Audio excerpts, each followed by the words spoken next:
Hello everyone, good evening. स्वागत है आप सभी का ऑनलाइन स्टडी में। आज की इस वीडियो में कवर करने वाले हैं बिहार एसआई प्री के मॉक टेस्ट का सेट नंबर 9। इससे पहले का अगर अपने बाकी के सेट्स को नहीं देखा है तो प्लेलिस्ट में जाकर के सारे सेट्स को देख सकते हैं। और ये सेट आपको रोजाना 8:30 बजे रात को मिलता है, जिसमें 50 MCQ देखते हैं। बिल्कुल बीपीएसएससी के पैटर्न पर सारे क्वेश्चन को अरेंज किया जाता है। तो इस वीडियो को आखिरी तक जरूर देखिए और बताइए कि कितना आप स्कोर कर पाते हैं। और इसका PDF आपको टेलीग्राम ग्रुप पर प्रोवाइड करा दिया जाएगा। सबसे पहले बात कर लेते हैं कि कल का होमवर्क आपका क्या रहने वाला है। तो देखिए फ्रेंड्स, कल का होमवर्क मैं आपको दे रहा हूँ फिजिक्स में माप तोल के विभिन्न मात्रक, लूसेंट सब्जेक्टिव, पेज नंबर 215 को आप देखेंगे, वहाँ पे आपको मिल जाएगा। टॉपिक वाइज सीरीज में एक टॉपिक आपको पढ़ना है कि विश्व के प्रमुख संगठन और संस्थाएं जो है वो आप इसको पढ़ेंगे और काफ़ी अच्छे तरीके से पढ़ लीजिएगा। यहाँ से क्वेश्चन डेफिनेटली पूछे जाते हैं। और करंट अफेयर्स की बात करें तो फरवरी 2021 को एक बार फिर से आप रिविज़न कर लेंगे, ये इंपॉर्टेंट होगा। ठीक है, तो चलिए अब आज की इस वीडियो को शुरू करते हैं। देखिए, सबसे पहला क्वेश्चन ये कह रहा है कि गौतम बुद्ध द्वारा अपने धर्म में दीक्षित किया जाने वाला अंतिम व्यक्ति निम्नलिखित में से कौन था। अंतिम व्यक्ति कौन थे? सुबुद्ध। यहाँ पे राइट आंसर होगा ऑप्शन डी। नेक्स्ट प्रश्न है कि किस भाषा का ज़्यादा प्रयोग बौद्धवाद के प्रचार के लिए किया गया है। बौद्धवाद के प्रचार के लिए किस भाषा का ज़्यादा प्रयोग किया गया था? पाली भाषा यहाँ पे सही आंसर हो जाता है। स्वतंत्रता पूर्व अवधि में ब्रिटिश सरकार द्वारा भारत में आधुनिक शिक्षा के प्रसार का मुख्य उद्देश्य क्या था? तो मुख्य उद्देश्य कह सकते हैं कि छोटे प्रशासनिक पदों पर नियुक्ति हेतु शिक्षित भारतीयों की आवश्यकता थी, इस वजह से आधुनिक शिक्षा के प्रसार का उद्देश्य था। स्थायी बंदोबस्त के तहत जमींदारों को पूरे लगान या फिर भू राजस्व का कितना प्रतिशत राज्य को देना तय किया गया था? स्थायी बंदोबस्त 1793 में लॉर्ड कॉर्नवालिस ने स्टार्ट किया था और इसके तहत कह सकते हैं कि 89% जो था वो भू राजस्व का 89% राज्य को देना तय किया गया था। नेक्स्ट देख लीजिए क्या कह रहा है कि आधुनिक भारत के हिंदू धर्म में पहला सुधार आंदोलन था। आधुनिक भारत में हिंदू धर्म में पहला सुधार आंदोलन था। कौन सा आंदोलन था? ब्रह्म समाज यहाँ पे करेक्ट आंसर होगा। Right answer will be option A. देख लीजिए आगे क्वेश्चंस क्या कह रहा है कि ब्रह्म समाज का उद्देश्य क्या था। ब्रह्म समाज का उद्देश्य क्या था? धर्म की बुराइयों पर प्रहार करना, साथ ही साथ एकेश्वरवाद का प्रचार करना। यानी कि सही आंसर होगा यहाँ पे ऑप्शन सी। 1 और 2 दोनों को टिक करेंगे। देखिए हम यहाँ पे पढ़ सकते हैं कि ब्रह्म समाज भारत का एक सामाजिक धार्मिक आंदोलन था जिसने बंगाल के पुनर्जागरण युग को प्रभावित किया। इसके प्रवर्तक राजा राम मोहन राय अपने समय के विशिष्ट समाज सुधारक थे, जो कि 1828 में ब्रह्म समाज को राजा राम मोहन राय ने स्थापित किया था। तो ये क्वेश्चन डायरेक्ट भी पूछा जाता है कि ब्रह्म समाज की स्थापना कब और किसने की थी, तो ये आपको अच्छे से याद होना चाहिए। नेक्स्ट पॉइंट कह रहा है कि एडोल्फ हिटलर के लिए एंटी सोशलिज्म का मतलब क्या था। एडोल्फ हिटलर के लिए एंटी सोशलिज्म का मतलब क्या था? यहूदी विरोधी नीति। यहाँ पे सही आंसर होगा ऑप्शन बी, यहूदी विरोधी नीति। पढ़ सकते हैं यहाँ पर कि यहूदी विरोधी भावना उनके यहूदी विरासत से जुड़े कारणों के लिए यहूदियों के प्रति घृणा या फिर उनके प्रति भेदभाव का संदेह है। ठीक है, चलिए नेक्स्ट देखिए क्या है। निम्नलिखित कथनों पर विचार करें, यानी तीनों पॉइंट्स को अच्छे से पढ़कर बताइए कि कौन सा कथन यहाँ पे सही होगा। पहला पॉइंट कह रहा है कि भारत में सबसे लंबा बांध हीराकुंड बांध है। बिल्कुल सही है। हीराकुंड बांध महानदी पर निर्मित है, ये भी सही है। आंध्र प्रदेश राज्य में स्थित है, ये पॉइंट गलत है। ये जो है उड़ीसा में पड़ता है, इसलिए फर्स्ट और सेकंड सही होने के कारण ऑप्शन हम सी को टिक करेंगे। क्लियर। चलिए नेक्स्ट पॉइंट देखिए क्या कह रहा है। नेक्स्ट है कि टिहरी बांध निम्नलिखित में से किन दो नदियों के संगम पर स्थित है। टिहरी बांध जो है वो किन नदियों के संगम पर स्थित है? भागीरथी एवं भिलांगना, यानी कि सही आंसर होगा ऑप्शन सी। नेक्स्ट पॉइंट बनता है कि उत्तरी भारत में भूमिकर व्यवस्था का प्रवर्तक किसे कहा जाता है। उत्तरी भारत में भूमिकर व्यवस्था का प्रवर्तक किसे कहा जाता है? Martin bird. करेक्ट आंसर होगा option A, Martin bird. Next one कि देश के सर्वाधिक क्षेत्रफल पर किस प्रकार के वन पाए जाते हैं। One of the most important question है। देश के सर्वाधिक क्षेत्रफल पर किस प्रकार के वन पाए जाते हैं? तो आर्द्र पतझड़, ठीक है, सॉरी उष्णार्ध यहाँ पे होगा, उष्णार्ध पतझड़ वन यहाँ पे राइट आंसर होगा ऑप्शन डी। नेक्स्ट प्रश्न देखिए, निम्नलिखित में से कौन सा युग्म सही सुमेलित नहीं है। बताइए कि कौन एक गलत तरीके से मैच किया गया। देखिए ध्यान दीजिएगा, जो बुक्सा राष्ट्रीय अभयारण्य है वो बिहार में नहीं पश्चिम बंगाल में पड़ता है, इस वजह से ऑप्शन ए को टिक करेंगे जो कि गलत है। बाकी को याद रखेंगे, कोई दिक्कत नहीं है। भारत में जनगणना का क्रमवार आकलन कब से प्रति 10 वर्ष से अंतराल पर किया जा रहा है? और ये क्वेश्चन मैं आपको कई बार बता चुका हूँ कि सबसे पहले भारत में जो जनगणना हुआ था 1872 में लॉर्ड मेयो के समय में हुआ था, लेकिन नियमित जनगणना 1881 से लॉर्ड रिपन के समय में स्टार्ट हुआ था। 1881 यहाँ पे सही आंसर हो जाता है। नेक्स्ट देख लीजिए क्या है कि सलाल बांध निम्नलिखित नदियों में से किस पर बनाया गया? सलाल बांध परियोजना का संबंध जो किस नदी से? तो यहाँ पे सही आंसर हमारा हो जाएगा सलाल जल विद्युत परियोजना का संबंध चेनाब नदी से। गुणसूत्र में होते हैं, गुणसूत्र में होते हैं डीएनए और प्रोटीन, यानी कि करेक्ट आंसर होगा ऑप्शन सी, डीएनए और प्रोटीन। नेक्स्ट पॉइंट की ग्रेट एस्ट्रोनॉमिकल कंजक्शन जिसे हाल ही में खबरों में देखा गया, किन दो ग्रहों की निकटता है? ग्रेट एस्ट्रोनॉमिकल कंजक्शन जो है जिसे हाल ही में खबरों में देखा गया, किन दो ग्रहों की निकटता है? तो बृहस्पति और शनि। राइट आंसर होगा ऑप्शन ए। क्लोरोफॉर्म का आईयूपीएसी नेम क्या है? क्लोरोफॉर्म का आईयूपीएसी नेम क्या है? तो इसका आईयूपीएसी नेम के रूप में हम किसे जानते हैं? ट्राइक्लोरोमीथेन। ठीक है, ट्राइक्लोरोमीथेन। चलिए इससे जुड़ी कुछ पॉइंट्स मैंने नोट डाउन किया है, वो भी हम पढ़ करके समझ लेते हैं कि क्या क्या चीज़ें होती हैं। ट्राइक्लोरोमीथेन को क्लोरोफॉर्म के नाम से जाना जाता है। क्लोरोफॉर्म या फिर ट्राइक्लोरोमीथेन एक कार्बनिक यौगिक है, क्योंकि इसमें कार्बन इसलिए कार्बनिक यौगिक होता है, जिसका रासायनिक सूत्र क्या है? CHCl3। ठीक है, ट्राइक्लोरोमीथेन ये हो जाता है।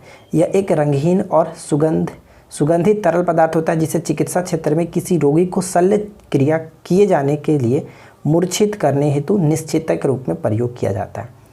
ठीक है, नेक्स्ट पॉइंट, दक्षिण एशिया का सबसे बड़ा मरुस्थल कौन सा है? दक्षिण एशिया का सबसे बड़ा मरुस्थल कौन सा है?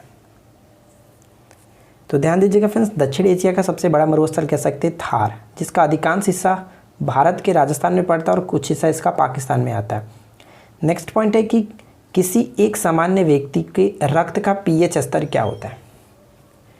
रक्त का पीएच वैल्यू जो है वो पूछा जा रहा है, क्या होता है? कह सकते हैं 7.3 से 7.4 यहाँ पे करेक्ट आंसर होगा। जनरली 7.4 हम लोग रक्त का पीएच वैल्यू को जानते हैं। निम्नलिखित में से कौन से सूक्ष्म जीव जैव उर्वरक के रूप में प्रयोग होते हैं? कौन से सूक्ष्म जीव जैव उर्वरक के रूप में प्रयुक्त होते हैं? साइनोबैक्टीरिया। राइट आंसर होगा साइनोबैक्टीरिया। नेक्स्ट देख लीजिए क्या है कि वह वन्य जीव जिसके पुनर्वास हेतु बिहार के भागलपुर वन प्रभाग में पुनर्वास केंद्र स्थापित किया गया।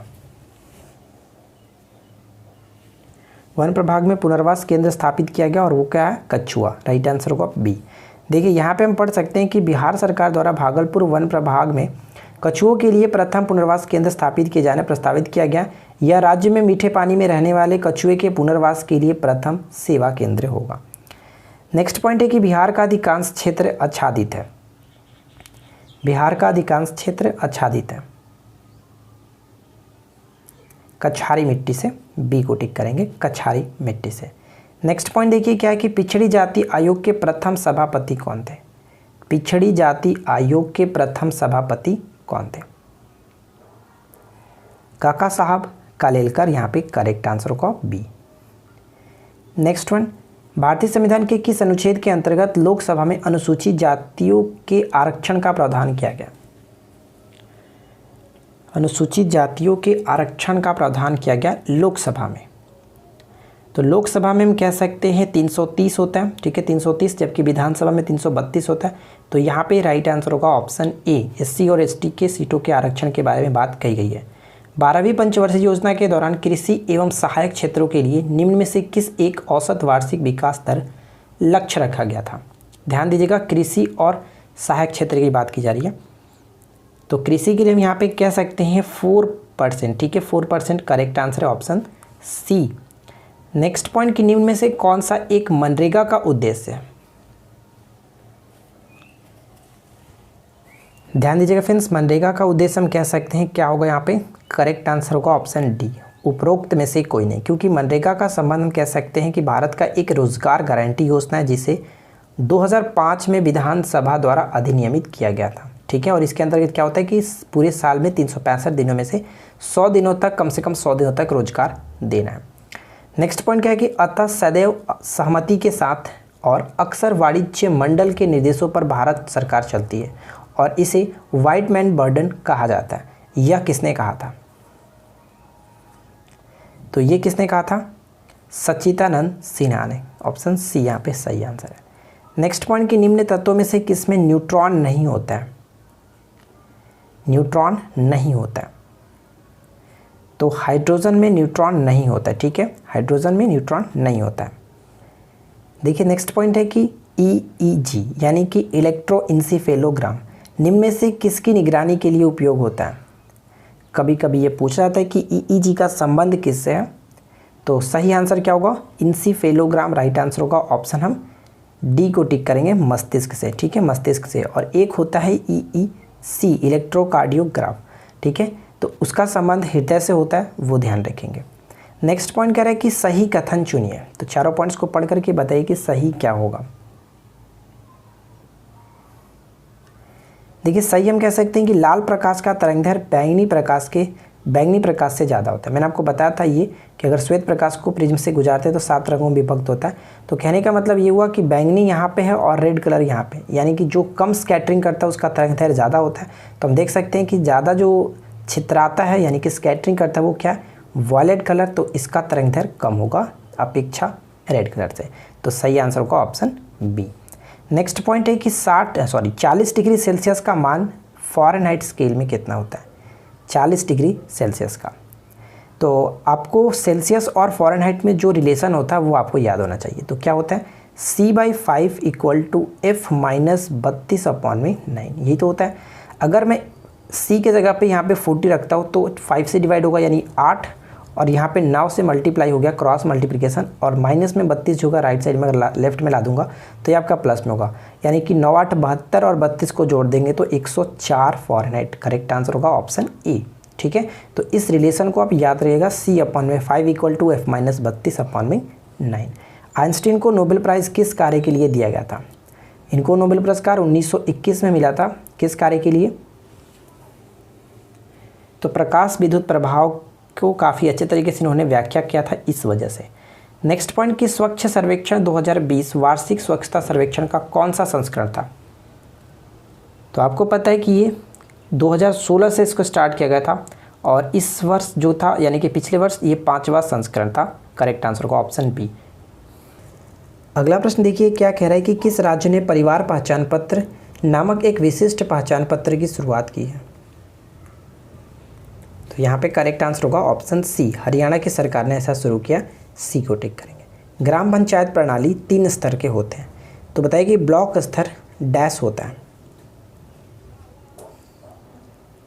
तो यहाँ पे करेक्ट आंसर क्या होगा? ब्लॉक स्तर जो होता है वो पंचायत समिति होता है। सही आंसर है ऑप्शन बी। नेक्स्ट पॉइंट कह रहा है कि ब्रिटिश भारत के निम्नलिखित अधिनियम में से कौन सा अधिनियम बंगाल के गवर्नर जनरल को नामित करता है? कौन सा अधिनियम जो है वो बंगाल के गवर्नर जनरल को नामित करता है? तो regulating act 1773। A answer correct होगा। निम्न में से कौन सा अनुच्छेद सुमेलित नहीं है? बताइए कि कौन सा अनुच्छेद जो वो सुमेलित नहीं है। तो यहाँ पे जो गलत दिया गया हम कह सकते हैं क्या है? 315 संघ तथा राज्यों के लोकसभा आयोग का गठन, बिल्कुल सही। 316 में सदस्यों की नियुक्ति और कार्यकाल यानी लोक सेवा आयोग से ही बात की जा रही है। 320 का संबंध लोक सेवा आयोग के कार्य से, जबकि 322 का संबंध हम कह सकते हैं कि लोक सेवा आयोग के खर्चों से संबंधित रखता है। यहाँ पे ये पॉइंट गलत है। राइट आंसर होगा ऑप्शन डी को टिक करेंगे। नेक्स्ट पॉइंट कह रहा है कि निम्नलिखित में से किस स्थान से गोमती नदी निकलती है? यानी गोमती नदी का उद्गम स्थान कहाँ पे है? तो कह सकते हैं कि गोमती नदी का उद्गम जो होता है वो पीलीभीत। यहाँ पे राइट आंसर होगा ऑप्शन ए। पढ़ सकते हैं कि गोमती उत्तर भारत में बहने वाली एक प्रमुख नदी है जिसका उद्गम पीलीभीत के हम कह सकते हैं। पढ़ सकते हैं इसके कहाँ पे? फुलहर झील से। ठीक है, फुलहर झील याद रखिएगा। नेक्स्ट वन देखिए, निम्नलिखित में से कौन सी नदी का उद्गम भारत में होती है तथा इस भारत में ही विलीन हो जाती है? तो निम्नलिखित में से कौन सी वो नदी है? तो ब्रह्मपुत्र, सिंधु और कोसी, ये आपको पता है कि भारत से बाहर निकलती है, जबकि चंबल का उद्गम होता है भारत से ही। तो हम इसके बारे में काफ़ी अच्छे तरीके से यहाँ पे पढ़ लेते हैं। चंबल नदी मध्य भारत में यमुना नदी की एक सहायक नदी है। यह नदी जानापाव पर्वत यानी कि बाचू पॉइंट कह सकते हैं, बाचू पॉइंट, महू से निकलती है, ये ध्यान रखिएगा, महू से। इसका प्राचीन नाम क्या था? इसका प्राचीन नाम था चरमवाती। ठीक है, चरमवाती। इसकी सहायक नदियाँ कौन कौन सी हैं? चंबल की सहायक नदियाँ सिप्रा, सिंध, काली सिंध और कूनू नदी, ये चारों आप याद रखेंगे। सबसे इंपॉर्टेंट इसमें सिप्रा होता है, ये बहुत इंपॉर्टेंट है। अगला पॉइंट्स क्या कह रहा है कि कर्नाटक में स्थित कृष्णराज सागर बांध निम्नलिखित में से किस नदी पर बनाया गया? Most important questions.